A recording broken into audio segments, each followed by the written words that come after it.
Juste levez vos mains pour qu'on voit. Voilà, vous avez des gants également. Vous savez qu'avec cette tenue, vous allez inquiéter beaucoup de gens qui nous regardent. Je vous dis que ça fait déjà une semaine que j'ai le masque et les gants. Le corps médical est beaucoup plus informé que les politiques, sûrement ont des spécialistes qui leur parlent, mais beaucoup plus informé que le grand public. Depuis une semaine, nous avons un WhatsApp de toutes les cliniques qui nous permet de savoir ce qui se passe dans chaque clinique et nous faisons des webinars, c'est-à-dire des réunions de tous les spécialistes, pneumologues, infectiologues, anesthésistes, réanimateurs, pour savoir exactement quelles sont les conditions. Donc depuis une semaine, on se protège. Personne ne rentrait dans ma clinique sans gants, sans alcool, masque pour moi, masque pour la patiente et les soins vraiment très protégés. Mais on nous explique, excusez-moi docteur, mais on nous explique que ce n'est pas la peine de porter un masque si on n'est pas malade. Est-ce que vous êtes malade? Je ne suis pas malade. Pourquoi portez-vous un masque? Parce que rien ne me dit qu'en me parlant à 1,50 m, vous n'êtes pas en train de me projeter des particules virales, alors que vous ne savez même pas si vous êtes porteur sain ou pas, puisqu'il n'y a pas aujourd'hui de tests suffisamment ou d'autotests qu'on se ferait pour se protéger. Donc je me protège de vous, en me protégeant de vous, je protège les autres, je protège mes patients. Mais vous comprenez bien que ce que vous êtes en train de dire, c'est logique, c'est censé. Simplement, nous, dans la population, on n'a pas de masque. Nous, dans la population, aujourd'hui, malgré les demandes que font certaines personnes, on n'a pas de masque si on n'est pas malade. Donc, comment on fait? Eh ben, je l'ai constaté parce que toute la semaine, j'ai été harcelé par les amis et la famille de demandes de masques. J'ai fourni tout ce que je possédais dans ma clinique, des milliers de masques d'avance, j'ai distribué à tout le monde pour se protéger. Mais pour la population, si on n'a pas de masque, il faut absolument se fabriquer soi-même des masques. Il y a différentes techniques qui ont été montrées dans tous les réseaux. C'est simple, il faut le faire et surtout porter des gants. Pourquoi?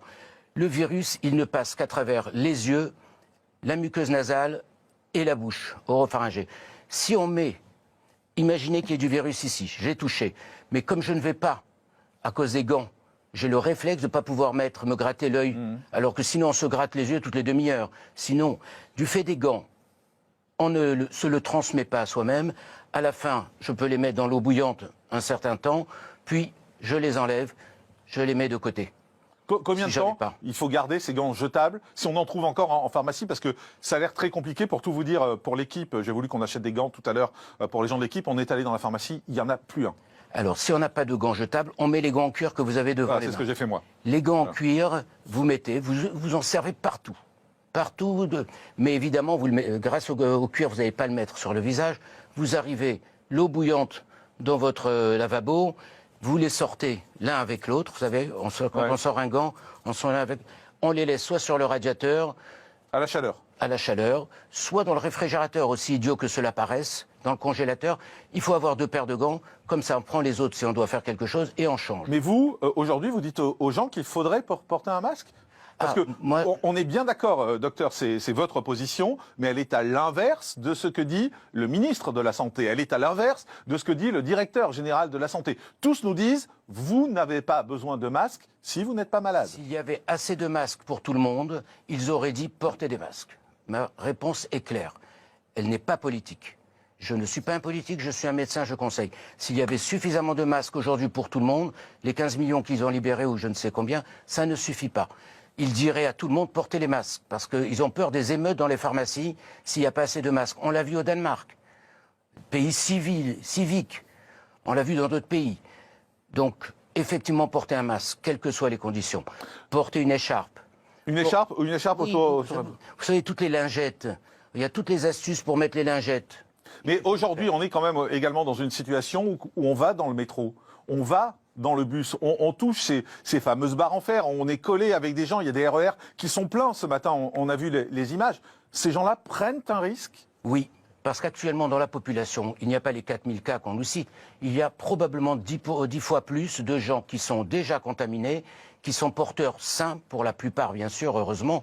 C'est la seule satisfaction dans cette maladie, c'est que beaucoup sont des porteurs sains, que les enfants résistent très bien, que les jeunes adultes résistent très bien, mais quand on est dans le métro, on met des gants, on touche avec des gants, on sort les gants, exactement tous ces gestes. Je vous interromps un instant parce qu'on apprend à l'instant, et vous le voyez en bas, si vous êtes sur CNews, on apprend à l'instant que Emmanuel Macron va parler ce soir une nouvelle fois à partir de 20h lors d'une intervention qui va se faire à la télé. Donc notez cette information qui nous parvient à l'instant. Emmanuel Macron va reprendre la parole ce soir à 20h dans tous les médias. Docteur Sinéoana, qu'est-ce qu'il doit annoncer ce soir, Emmanuel Macron? Je ne parle pas de politique, bien évidemment, on parle au niveau santé et purement santé. Nous connaissons très bien les courbes dans tous les pays.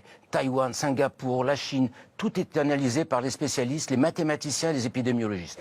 Taïwan a réussi parce qu'ils ont confiné tout de suite et qu'ils ont pris des décisions. Israël, avec très peu de cas, interdit que 2 personnes soient à moins de 2 mètres, non pas 1 mètre l'un de l'autre. D'autre part, en Israël... C'est-à-dire qu'on ne prend pas de mesures assez strictes? Oui, on ne peut pas être strict. On n'a pas le droit d'être à plus de 2 dans une voiture. Tout cela, ça doit être pris. Dans 3, 4, 5 semaines, on sera au pic de l'épidémie épidémique. Quel est le problème? C'est qu'on va manquer de machines. On va manquer de machines de réanimation. Parce qu'il y a 5% de personnes qui auront besoin d'une assistance ventilatoire. On va manquer de machines de réanimation et c'est l'appel que vous voulez lancer aujourd'hui en direct à vos confrères. D'ailleurs, c'est pour ça que dès ce matin, j'ai pris ma décision de fermer la clinique, sauf s'il y a quelques soins urgents que je pratiquerai, de mettre au chômage technique 98% du personnel pour les sécuriser et de mettre à la disposition des pouvoirs publics les appareils de respiration que l'on utilise pour endormir les patients, puisque ces appareils-là, chacun d'eux pourra sauver une personne, et même les appareils que nous avons en salle de réveil. Et j'invite toutes les cliniques qui peuvent se dispenser d'actes non urgents, la chirurgie esthétique n'étant pas urgente. Vous êtes chirurgien esthétique, je le rappelle. Oui, la chirurgie esthétique est réparatrice n'étant pas urgente. On peut déplacer tout cela après Pâques ou après, ou même s'il faut 2-3 mois de plus. La vie n'a pas de prix. Et ceux qui vont subir les conséquences, c'est les aînés.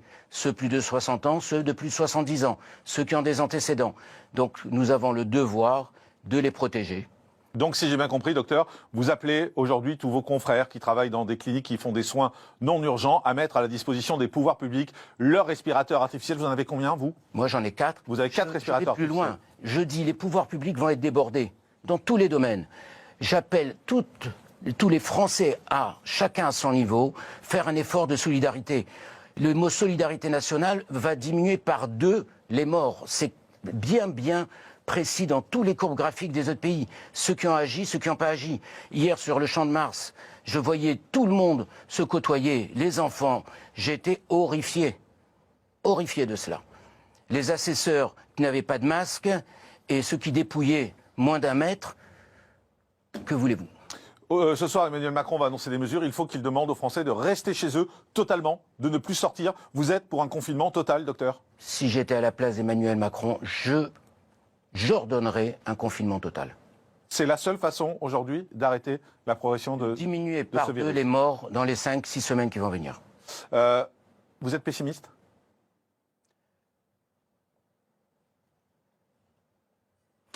Entre le pessimiste et l'optimiste, personne ne sait qui a raison. Donc je préfère être un optimiste, je vivrai mieux jusque-là ces 5 semaines. Vous savez que votre silence a été terrible. Et les secondes de silence que vous venez de faire avant de répondre à ma question, c'est terrible. Je sais. Vous avez une idée de ce qui peut se passer dans les jours qui viennent? Pour ceux qui ne sont pas informés, je peux donner les chiffres. Mais c'est terrible. Est-ce que c'est à moi de les donner? Il y a des infectiologues, il y a des spécialistes pour en parler. En tout cas, plusieurs milliers de morts. Mais entre 50 et 300 000, suivant les précautions et les décisions rapides qu'on va prendre. Entre 50 et 300 000 morts en France? C'est les derniers articles que j'ai lus ce matin. D'accord. Et 50 000, la fourchette la plus basse, à partir du moment où toutes les mesures sont prises, à partir du moment où toutes les mesures sont respectées. Je vais dire les choses, vous avez hésité avant de venir sur ce plateau. Vous allez rester confiné chez vous? Je suis confiné depuis hier matin, je suis venu pour vous.